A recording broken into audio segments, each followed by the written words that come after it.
Assalamualaikum warahmatullahi wabarakatuh. Salam kicau mania, salam lestari murai batu.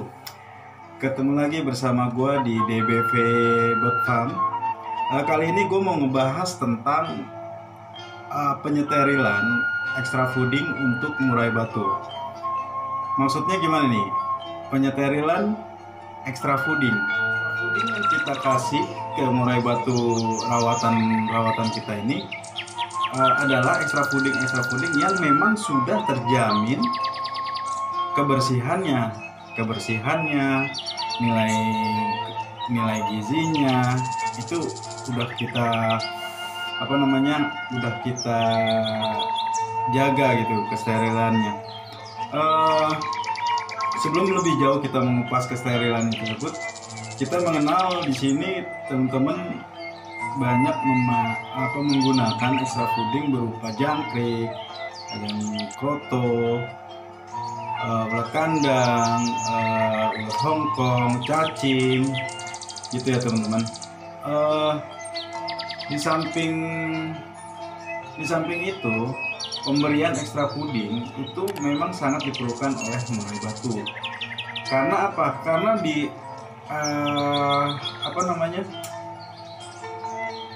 keasliannya itu murai batu aslinya itu dia adalah burung pemakan serangga. Nah, kebanyakan teman-teman pemula ini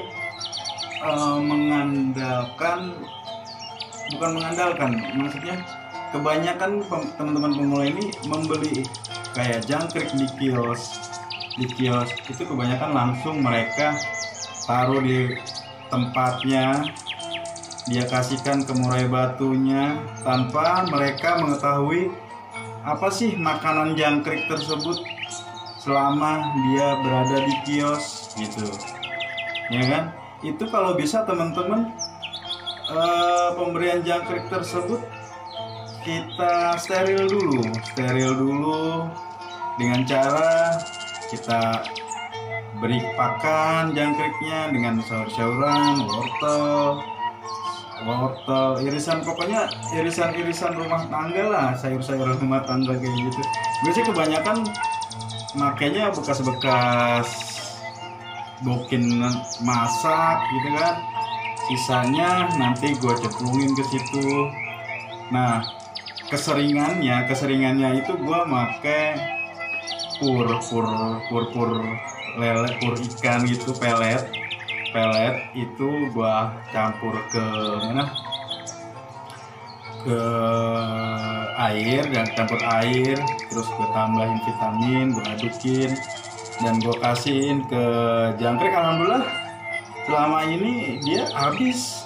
Yang kedua sama ulat Hongkong pun begitu nih. Ada contohnya depan gua nih, ulat Hongkong nih, itu udah lagi sedang gua proses steril. Ini purnya nih, pur pelet ikan itu gua aduk pakai air. Terus di sini kebetulan ada vitaminnya, ini gua pakai merek ini. Terus diupayakan kalau pemberian ulat Hongkong itu teman-teman jangan langsung kita ambil serok begini. Itu dia kalau teman-teman lihat itu dia ada pasir ya, kotoran dari dia nih, dari sisa-sisa dia ini. Keseringan itu di ulat kandang paling banyak. Nah, kayak gitu teman-teman. Jadi jangan langsung teman-teman kasih, ya kalau bisa ya kita sediakan kita ayak. Nah kayak begini, ini udah otomatis sampahnya turun kayak gini.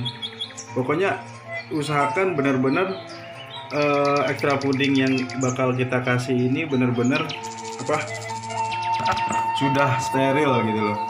Itu kalau ulat Hongkong dan ulat kandang itu keseringan itu dia ada debu-debu gitu. Sempet burung gua itu serak lantaran ulat Hongkongnya itu gua taruh di bukan di tempat kotak. Ini kan kebenaran gua ternak Jadi gue taruh di situ dan gue pun kerja gitu kan. Jadi ulat Hongkong itu berhari, sehari 2 hari itu di situ kotor, dia ngorek-ngorek, matuk-matuk gitu, nyeker-nyekerin, dan alhasil murai batu gue serak terpaksa gue taruh di kandang harian dulu karena gue kasihan suaranya dia udah serak-serak begitu. Jadi gue mengambil kesimpulan burung tersebut butuh penanganan gitu. Dan kalau memang udah terjadi hal seperti itu, teman-teman gak usah khawatir, itu cukup kita kasih air larutan aja. Jadi alhamdulillah, yang penting konsisten, nanti juga dia kembali pulih gitu teman-teman. Itu ya tadi ulat Hongkong dan ulat kandang, itu pun pemberiannya itu harus kita ayak dan kita benar-benar di badannya itu kita apa sih, kalau bisa lah teman-teman pasti berasa kalau misalkan mau ngasih ke burung itu kita gini-giniin dulu nih, pasti berasa ada debu-debu yang menempel di badan ulat tersebut gitu teman-teman. Dan juga kalau kroto pun begitu. Kroto itu harus kita pisahkan antara telur dengan semutnya ya. Dan juga di sarang kroto tersebut seringkali gue ketemuin itu ada kayak semacam duri-duri, tulang belalang kayak gitu. Terus kayak kaki-kaki belalang jangkrik itu ada di situ. Tulang-tulang ikan pun ada di situ. Karena kenapa, kita kan nggak tahu dia tuh semut itu nyari makanannya kemana gitu loh. Dari bawah ditaikin ke atas pohon, kita kan nggak tahu ya teman-teman. Ya maka itu kita wajib hukumnya untuk mensterilkan extra fooding untuk murai batu kita gitu kan. Ada juga pemberian cacing ya. Cacing kebanyakan kita pastilah cacing itu kita adalah makhluk yang ada di sekitar kita, karena dia mudah ditemuinnya. Kebanyakan kita pemain murai juga ada yang nyari, ada yang beli. Kebenaran gue beli, baru ketemu kemarin, ada di di video gue sebelumnya, baru ketemu tukang penjual cacing itu ada di video gue sebelumnya. Dan kebanyakan sebelumnya gue ini nyari di tempat kerja itu ada selokan kantin gitu, gue nyari di situ nyari cacing di situ. Beda banget kualitasnya, maksudnya dari tekstur dari cacing yang kita nyari sama kita yang beli dengan dengan pemberian pakan atau penyeterilan cacing itu beda sekali bentuk cacingnya, terus dari teksturnya juga beda. Bener, kita kalau memang pahami banget, kita telah banget itu kelihatan banget bedanya gitu teman-teman. Jadi kalau gue pribadi di sini itu cacing yang gue beli itu ya dari penjualnya pun kalau kita beli alhamdulillah selama ini selalu dikasih gitu pakannya ya kalau dia sih pakai daun cincau kayak gitu teman-teman. Cuman kalau gue agak sedikit susah daun cincaunya, jadi gue pakai kayak ampas kelapa kayak gitu. Terus sayur-sayuran bekas kayak gitu aja sih teman-teman. Oke, nanti gue bakalan share penampakan penyeterilan gitu, video penampakan penyeterilan extra fooding yang coba gua sterilin untuk murai batu di rumah gua. Oke teman-teman, kita langsung lihat aja ya proses penyeterilan extra fooding yang gua coba lakuin untuk murai batu kesayangan gua. Kita simak videonya. Dan untuk kerotok, pemberian kerotok sebaiknya teman-teman lakukan pemisahan antara telur dengan semut-semut. Dengan semut-semutnya agar resiko yang kita dapat pada saat pemberian kerotok ini ke burung murai kita lebih sedikit, teman-teman. Karena kenapa ya? Waktu gue juga sempat bersihin gini, dan ternyata itu ada kayak apa ya?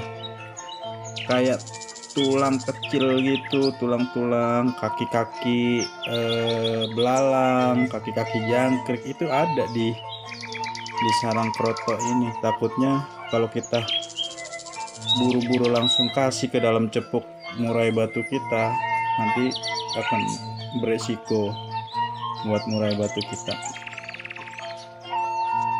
Gitu teman-teman. Dan kali ini di sini ada pakan jangkrik yang sengaja gua sterilin karena kita nggak tahu di pedagang-pedagang jangkriknya itu dia pemberian pakannya pakai apa.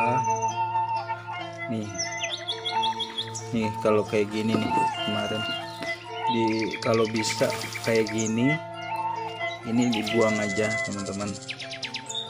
Tapi di jangkrik ini makanin semua kayak gini nih, bekas telur. Ini baru tadi kita buang aja. Nah, di sini gue kebetulan lagi pakai sayur-sayuran bekas rumah tangga. Sayuran rumah tangga, sisanya gue cemplungin aja. Terus keseringan sih gue bikin sendiri buat pakan jangkriknya ya pakai pur lele, buat pur ikan lele. Nih pakai pur ikan lele ini.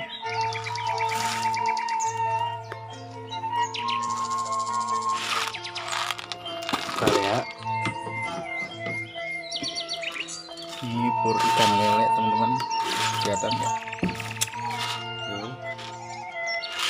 Pur ikan lele kita campur dengan air, kita tetesin vitamin, kita campur, nanti jadi hasilnya kayak gini. Ini jangkrik doyan loh, pasti habis. Oke teman-teman, ini salah satu extra fooding jangkrik yang coba gua sterilin dulu. Pemberian pakannya ya besok gitu. Ini juga ada cacing yang udah kita beli. Alhamdulillah di pembelinya pun terjamin ya kualitas pakannya. Seperti yang sempat tayang di YouTube gua yang sebelumnya ada tentang pemberian makan dari pakan cacing itu dengan pakai daun cincau. Ini juga udah kita steril cacingnya